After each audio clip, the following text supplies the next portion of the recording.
Hello friends, कैसे हैं आप सब। मैं इस वीडियो में एक्चुअली 5 स्टॉक डिस्कस करने वाला हूं जो मैं प्रेजेंटली बाय करने की कोशिश कर रहा हूं या बाय कर चुका हूं। तो बेसिकली मैं क्या कर रहा हूं, अभी मेरे पास जो 3 पोर्टफोलियो है, बेसिकली एक मेरे नाम पे, एक वाइफ के नाम पे और एक मम्मी के नाम पे। मैं वही तीनों पोर्टफोलियो अभी रिव्यू करने के प्रोसेस में हूँ।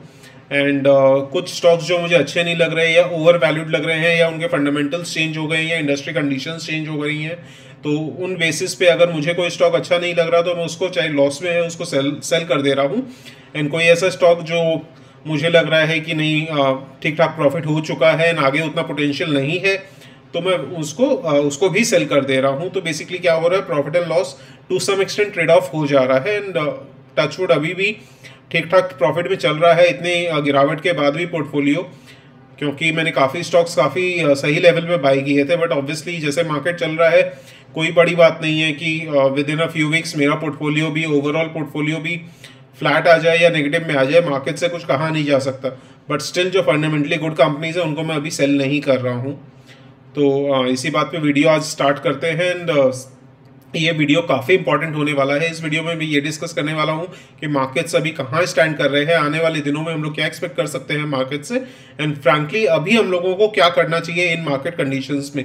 तो मेरा तो आपसे यही सजेशन है, इस वीडियो को लास्ट तक जरूर देखिएगा। एंड अगर आपको वीडियो पसंद आए तो please do like, share and subscribe.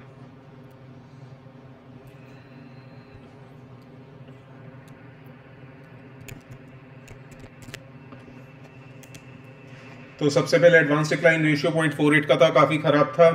FIIs ने आज नेट में कितनी सेलिंग की है उसका डेटा अभी आया नहीं है। ब्रॉड मार्केट इंडिसेस अगर देखते हैं तो निफ्टी 50 ने आज काफ़ी बार रिकवर करने की कोशिश की, बट कहीं ना कहीं वो रिकवरी सस्टेन नहीं कर पाया। तो ओवरऑल 0.44% डाउन था, mid cap 1.16% down, small cap 0.8% down.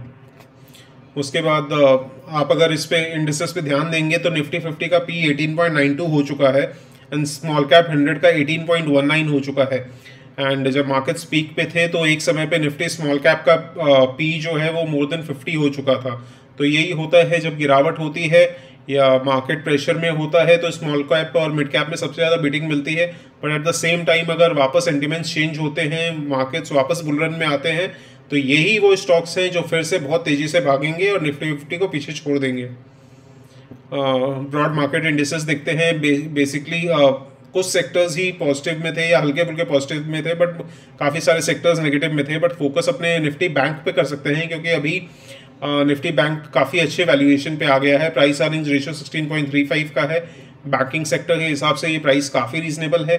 And price to book value 2.43 का है, जबकि ओवरऑल निफ्टी 50 पी का देखें तो 3.91 के आसपास है। तो और अगर बैंकिंग सेक्टर भी कंसिडर करें तो बैंकिंग सेक्टर कहीं ना कहीं अंडर वैल्यूड लग रहा है। यही वजह है कि आने वाले ईयर्स में या 1-2 ईयर्स में ये बोल रहे हैं कि निफ्टी बैंक आउट परफॉर्म कर सकता है, क्योंकि बैंकिंग के फंडामेंटल्स काफ़ी स्ट्रॉन्ग लग रहे हैं एंड वैल्यूएशन काफ़ी चीप लग रही है। अब निफ्टी 50 का ओवरऑल पी पे फोकस करते हैं कि मार्केट्स कितने अभी चीप हैं या नहीं हुए हैं या होने वाले हैं। अभी जो निफ्टी 50 का पी है वो अराउंड 19 है, या बेसिकली आज के फॉल के बाद अराउंड 18.92 हो गया है। तो बिलो मार्केट का एवरेज पी जनरली 20, 21, 22 के आसपास रहा है।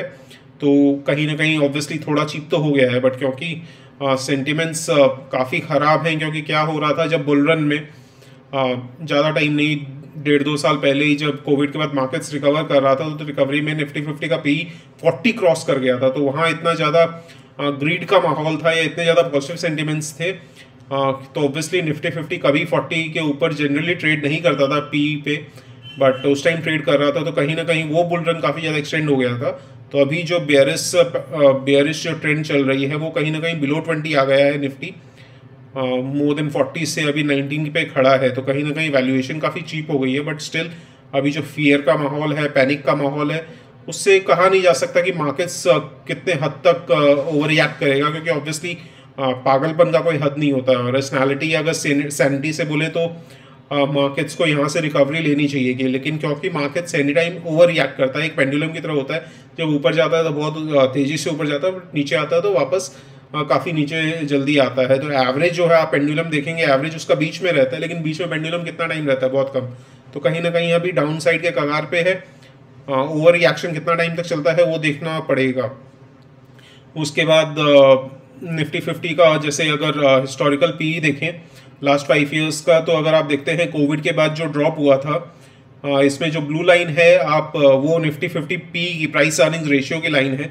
तो आप देख सकते हैं कोविड के बाद जो इमीडिएटली कोविड से बड़ा आई थिंक इम्पैक्ट जनरली इतने आसानी से होता नहीं है। 2008 में क्रैश हुआ था, बट वो कहीं ना कहीं मैन मेड था, एंड कोविड कहीं ना कहीं नेचुरल डिजास्टर था या मे बी चाइना का हाथ था, वो कंफर्म नहीं बोल सकते। बट स्टिल यहाँ पे आप देखिए 17.15 पे गया था निफ्टी 50 का पी, एंड उसके बाद से ऑलमोस्ट वन डायरेक्शनल मूव आया था, यूनि डायरेक्शनल मूव आया था, जिसमें निफ्टी 50 का पी 40 से ऊपर चला गया था। एंड अभी आप देखते हैं तो अभी 19 यानी काफ़ी ज़्यादा करीब पहुंच गया है उस हिस्टोरिक लो के 17.15। एंड लास्ट 5 ईयर्स या लास्ट 10 ईयर्स भी देखें 2008 क्रैश के बाद निफ्टी 50 का पी इतना कम, जनरली बहुत कम रहा है। तो कहीं ना कहीं ये अपॉर्चुनिटी तो है, बट स्टिल काफ़ी लोग अभी लोज का वेट कर रहे हैं या ये सोच रहे हैं और गिरेगा। तो आगे देखते हैं कितना हद तक ये सच है। बेसिकली अपने जैसे रिटेल इन्वेस्टर्स तो बहुत बड़ी मिस्टेक करते हैं। एक तो ये कोई भी स्टॉक खरीदने से पहले, मैं खुद भी ये गलती कर रहा था स्पेसिफिकली जब फर्स्ट 6 मंथ्स में मैंने स्टार्ट किया था, मैं कंपनी कंसिडर करता था to an extent, to some extent मैं इंडस्ट्री भी कंसिडर करता था, बट ओवरऑल इकोनॉमी में क्या कंडीशन है, ओवरऑल मार्केट्स का वैल्यूएशन क्या है, वो कंसिडर नहीं कर रहा था। एंड इस फॉल से सबसे बड़ी लर्निंग मेरी यही है कि आप किस वक्त कितनी बाइंग कर रहे हैं ओवरऑल, या कितनी सेलिंग करनी चाहिए आपको, वो बहुत कुछ डिपेंड करता है कि ओवरऑल मार्केट के वैल्यूएशन क्या है। तो अगर कोई भी रैशनल इंसान होता या स्टॉक मार्केट में बहुत टाइम से होता, तो एटलीस्ट जब निफ्टी 50 का प्राइस अर्निंग्स रेशियो 40 क्रॉस कर गया था, तो इतना सिंपल सा बात था कि मार्केट्स ओवर वैल्यूड हो गए थे। तो उस टाइम सेलिंग काफ़ी ज़रूरी थी, स्पेसिफिकली ओवर वैल्यूड स्टॉक्स में। बट जैसे ओवर वैल्यूड स्टॉक्स बहुत सारे हो गए थे और उनको बहुत अच्छी खासी करेक्शन मिली है, फॉर एग्जांपल IRCTC। बट क्योंकि उस टाइम बुल रन था एंड उस वक्त ग्रीड चल रही थी, सबको ऐसा लग रहा था कि हम लोग मिस आउट ना कर जाएं, जो fear of missing out FOMO चल रहा था। निफ्टी 18,000 पे था, तब भी ऐसा लग रहा था यार हम लोग मिस कर रहे हैं, चलो खरीद लेते हैं। और कहीं ना कहीं दूसरों को नहीं, मैं खुद भी ऐसा ही था। 17,000 पे जब निफ्टी पहुंच गया था, तो एक बार मैंने डिसाइड कर लिया था मैं और बाइंग अभी नहीं करूंगा, कितना भी हो, क्योंकि मार्केट्स बहुत ओवर वैल्यूड हो गए हैं। बट स्टिल फिर एक दो अच्छे स्टॉक सामने आते, फिर थोड़ा बहुत बाइंग कर लेता। ऑब्वियसली बाइंग का जो क्वांटिटी थी वो मैंने कम कर दी थी, बट स्टिल बाइंग कर रहा था। वहाँ कहीं ना कहीं काफ़ी बड़ी प्रॉब्लम हो गई थी, क्योंकि ऑब्वियसली वो जो बाइंग थी वो वहाँ पे सस्टेन करना मुश्किल था, क्योंकि मार्केट्स बहुत ज़्यादा ओवर वैल्यूड थे। उसी वजह से क्या होता है कि उस टाइम हम लोग सेल नहीं करते हैं। फियर जो है अभी जैसे जो चल रहा है मार्केट्स में, ये हम लोग को फोर्स कर रहा है कि हम लोग बाई ना करें, क्योंकि जहाँ भी माहौल देखो वहाँ यही है कि भैया हम लोगों को अभी बाई नहीं करना, अभी बाई करेंगे कल वापस गिर जाएगा, उसके बाद वापस गिर जाएगा, फिर हम लोग लॉस में आ जाएंगे। और ऑब्वियसली नोशनल लॉस या बुक्स में लॉस देखना अच्छा किसी को नहीं लगता। तो कहीं ना कहीं इसी वजह से बाइंग अभी हो रही नहीं है। बट स्टिल मुझे ऐसा पर्सनली लगता है कि यहाँ बाइंग नहीं करना एक काफ़ी बड़ी अपॉर्चुनिटी को मिस करना होगा, क्योंकि ऑब्वियसली अगर आप काफ़ी लोस का वेट कर रहे हैं तो ऑब्वियसली मार्केट कंडीशंस काफ़ी ख़राब है, इसमें कोई डाउट्स नहीं है। इन्फ्लेशन सिनारियो चल रहा है, इंटरेस्ट रेट्स हाइक हो रही हैं, तो मार्केट्स प्रेशर में है, इसमें कोई डाउट्स नहीं है। बट स्टिल जो मार्केट्स होता है ये एक लीडिंग इंडिकेटर होता है। ये बेसिकली आने वाले 1 साल में या 2 साल में क्या होने वाला है, मार्केट्स उसको पहले से प्रेडिक्ट कर लेता है और उसको प्राइस में अकाउंट कर लेता है। तो मार्केट्स कहीं ना कहीं 1-1.5 साल में ये एक्सपेक्ट कर रहा है कि अर्निंग्स शायद ग्रो नहीं करेंगी, and to some extent maybe आने वाले 1-2 क्वार्टर में अर्निंग्स, एवरेज अर्निंग्स कंपनी की डिक्लाइन करेंगी, जिससे प्राइस अर्निंग्स रेशियो बढ़ेगा। And generally price earnings ratio obviously time के साथ कम होता है क्योंकि अर्निंग्स बढ़ती हैं। बट यहाँ क्या हो रहा है, क्योंकि इन्फ्लेशन सिनारियो ऐसा है तो मार्जिन्स पे असर पड़ेगा, एंड लोगों को मार्केट्स एक्सपेक्ट कर रहा है कि आने वाले टाइम में जब अर्निंग्स आएंगी तो प्राइस अर्निंग्स रेशियो इंक्रीज होगा, क्योंकि अर्निंग्स कम होंगी। बट स्टिल यहाँ पे जो वैल्यूएशन बहुत ज़्यादा रीजनेबल है, एंड ओवर रिएक्शन में कहाँ तक जाएगा वो नहीं पता। बट स्टिल आप मे बी इंस्टॉलमेंट्स में आप इन्वेस्ट करिए अगर आपके पास पैसा है तो, मे बी 5 इंस्टॉलमेंट्स 10 इंस्टॉलमेंट्स, लेकिन थोड़ी थोड़ी बाइंग कर लीजिए। हर एक डिप पे, जैसे कल डिप हुई थी तो आपको एक इंस्टॉलमेंट कर देना चाहिए था, अगर जस्ट इन केस मंडे को डिप होता है तो आप एक और इंस्टॉलमेंट, क्योंकि मार्केट्स कहीं ना कहीं देखिए आप बोलने वाले तो ये बोलेंगे निफ्टी 10,000 पे जा रहा है या निफ्टी 12,000 पे जा रहा है। इनफैक्ट एक समय ऐसा आया था जब निफ्टी 18,000 पे था तो लोग बोलने लगे थे कि निफ्टी 25,000 पे जाएगा, एंड सेंसेक्स 1 लाख रुपया टच करने वाला है जल्दी। ये सब जाएंगे लेकिन टाइम लगेगा, एंड उस जो भी ये बोलते हैं वो कहीं ना कहीं वैल्यूएशन को नहीं समझते हैं। मैं ये नहीं बोल रहा निफ्टी 12,000 नहीं जा सकता या 10,000 नहीं जा सकता, बट चांसेस बहुत कम है। हिस्टोरिकली देखें, वैल्यूएशन के हिसाब से देखें तो कहीं ना कहीं अब पैनिक का समय नहीं है। अगर अब आप सेल करेंगे तो कहीं ना कहीं मैं आपको सिंपल टर्म से बोलता हूँ बहुत बड़ी गलती करेंगे। कंपनी अच्छी है, वैल्यूएशन रीजनेबल है, तो आप अभी सेल नहीं, अभी आप बाइंग का समय है, बिंदास बाइंग करिए। एंड बाइंग करके आप शॉर्ट टर्म में लॉस मत देखिए, आप ये देखिए कि 2 साल बाद आपका पोर्टफोलियो कहाँ स्टैंड होगा। क्योंकि ऑब्वियसली अगर आप लोस का वेट कर रहे हैं तो आप जब मार्केट्स मूव करने लगेगा एंड जब तक आपको कन्विक्शन आएगा तब तक ऑलरेडी मार्केट 17,000 पे खड़ा होगा। जब तक ये लगेगा कि नहीं यार शायद बुरा समय पीछे छूट गया है, एंड वहाँ पे क्या होगा, अचानक से एफआईआई जिनके पास बहुत ज़्यादा पैसा है वो अचानक से बाइंग स्टार्ट कर देंगे। जब तक अपने कन्विक्शन आएगा तब तक मार्केट्स काफ़ी ऊपर जा चुका होगा। एंड जोमो जिसको बोलते हैं, जॉय ऑफ मिसिंग आउट, अभी ऐसा लग रहा है यार चलो हम लोग बाइंग नहीं कर रहे हैं, अच्छी बात है, हम लोग का पोर्टफोलियो छोटा है, अच्छी बात है कि भाई मिस आउट करने से भी हम लोग को खुशी मिल रही है। बट आप गारंटी मानिए कुछ ही दिनों में आपको ये लगने लगेगा यार काश हमने बाइंग कर ली होती इस लेवल पे। क्योंकि राइज बहुत सडन आएगी, बहुत ड्रास्टिक आएगी, तब आप बाइंग नहीं कर पाएंगे। किसी भी दिन अगर निफ्टी 2% राइज कर जाता है जस्ट इन केस, तो उस टाइम बाई करना बहुत मुश्किल हो जाता है। आप ये सोचते हैं यार निफ्टी को कल गिरने दो फिर हम लोग बाई करेंगे, तो ऐसे 2-4 दिन में निफ्टी में भी 2% करते हुए भी 10-12% कब बढ़ जाएगा पता भी नहीं चलेगा।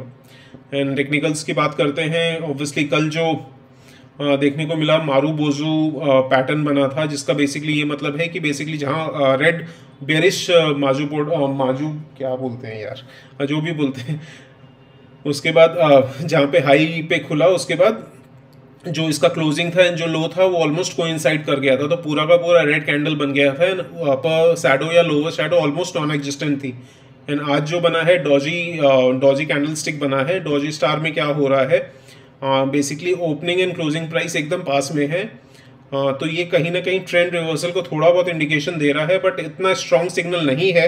अगर मंडे को गैप अप ओपनिंग होती है तो कंफर्मेशन मिल जाएगा कि एटलीस्ट शॉर्ट टर्म में कुछ रिस्पाइट मिल सकती है एंड कुछ रिकवरी आ सकती है। एंड रिलेटिव स्ट्रेंथ इंडेक्स देखें या मनी फ्लो इंडेक्स देखें, दोनों ही ओवरसोल्ड जोन में दिखा रहे हैं। आरएसआई बिलो 30 है, एमएफआई भी बिलो 30 है, तो ओवरसोल्ड जोन में है मार्केट। ऐसा लग रहा है कि एटलीस्ट यहाँ से 1 या 2 दिन में अच्छी खासी रैली आनी चाहिए। उसके बाद 5 स्टॉक्स जो मैं अभी बाय कर रहा हूँ, ये सारे स्टॉक्स मोस्टली मैं डिस्कस कर चुका हूँ एक स्टॉक को छोड़ के। एंड पांचों ही कंपनी काफ़ी फंडामेंटली स्ट्रॉन्ग है, प्रॉफिटेबिलिटी काफ़ी हाई है, वैल्यूएशन रीजनेबल है, एंड एफआईआईस की भी फोकस में है। पॉलीप्लेक्स 6,600 करोड़ की कंपनी है, करंट प्राइस इसका 2100 के आसपास है। प्राइस अर्निंग्स रेशियो काफ़ी रीजनेबल है 11.6, return on capital employed, return on equity काफ़ी हाई है, and price earnings growth ratio 0.49 है।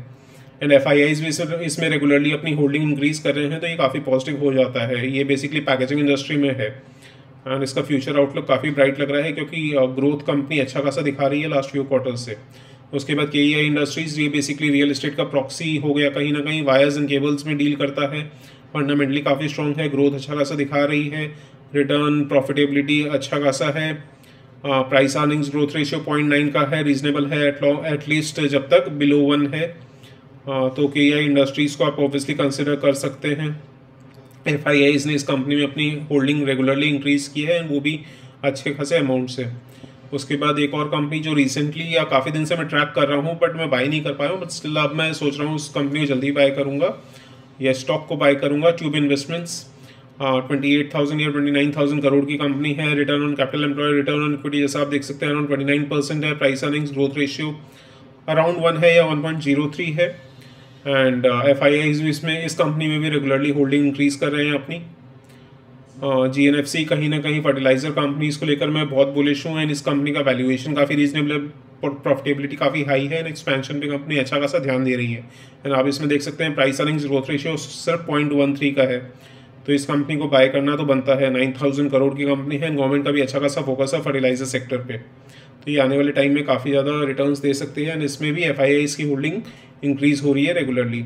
उसके बाद एक स्टॉक जो ऑलरेडी मैं होल्ड करता हूँ एंड अब मैं एवरेजिंग अप करने की सोच रहा हूँ, क्योंकि ऑब्वियसली ये मैंने काफ़ी लो लेवल पे लिया था एंड काफ़ी ज़्यादा करेक्शन आ गया है। 1760 का इसका 52 वीक हाई था, अभी 925 पे खड़ा है। इसका फ्यूचर आउटलुक काफ़ी ब्राइट है, कंपनी रीजनेबल वैल्यूएशन पे है। प्राइस अर्निंग्स ग्रोथ रेशियो आप देख सकते हैं सिर्फ 0.323 का है। रिजल्ट्स अच्छे आ रहे हैं ऑब्वियसली, बट मार्जिन्स पे थोड़ा प्रेशर है क्योंकि रॉ मटेरियल्स के प्राइसेस बढ़ रहे हैं, बट ऑब्वियसली ये सिनारियो धीरे धीरे चेंज हो जाएगा।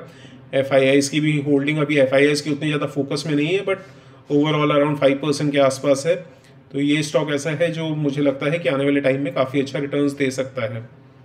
एंड ये सब स्टॉक में किस लेवल पे बाय कर रहा हूँ, कितनी क्वांटिटी में बाय कर रहा हूँ, ये सब अगर आपको जानना है तो आप टेलीग्राम ग्रुप भी ज्वाइन कर सकते हैं। वहाँ मैं रेगुलरली अपडेट्स डालता रहता हूँ। इनफैक्ट जितना हो सकता है मैं अपनी इन्वेस्टमेंट और अपनी ट्रेडिंग के रिलेटेड जो मैंने ट्रेडिंग या इन्वेस्टमेंट पोजीशंस ली है उसके बारे में भी इन्फॉर्मेशन देता रहता हूँ। तो वहाँ आप ज्वाइन कर सकते हैं टेलीग्राम पे, उसके लिंक मैं डिस्क्रिप्शन में डाल दूंगा। तो लास्ट में बहुत इंपॉर्टेंट कि ये कोई भी इन्वेस्टमेंट एडवाइस नहीं था, ये पांचों स्टॉक्स मेरा पर्सनल इसमें क्या ओपिनियन है वो मैंने बताया है। ये बेसिकली ये जो वीडियो था एजुकेशन पर्पस के लिए था। अगर आपको इन्वेस्टमेंट करना है तो आप अपने एनालिसिस खुद करिए या फिर फाइनेंशियल एडवाइजर को कंसल्ट करिए इन्वेस्टमेंट रिलेटेड कोई भी डिसीजन लेने से पहले। लास्ट में thank you so much for joining and thank you so much for supporting me. मिलते हैं नेक्स्ट वीडियो में। एंड कल मैं लाइव आऊँगा 8:30 पे, तो आप लोग ज्वाइन कर सकते हैं। स्पेसिफिकली मेंबर्स जो हैं वो तो ज़रूर ज्वाइन करें। मैं ट्राई करूँगा आप लोगों के जितने क्वेश्चंस हो सके आंसर करने का। Thank you so much.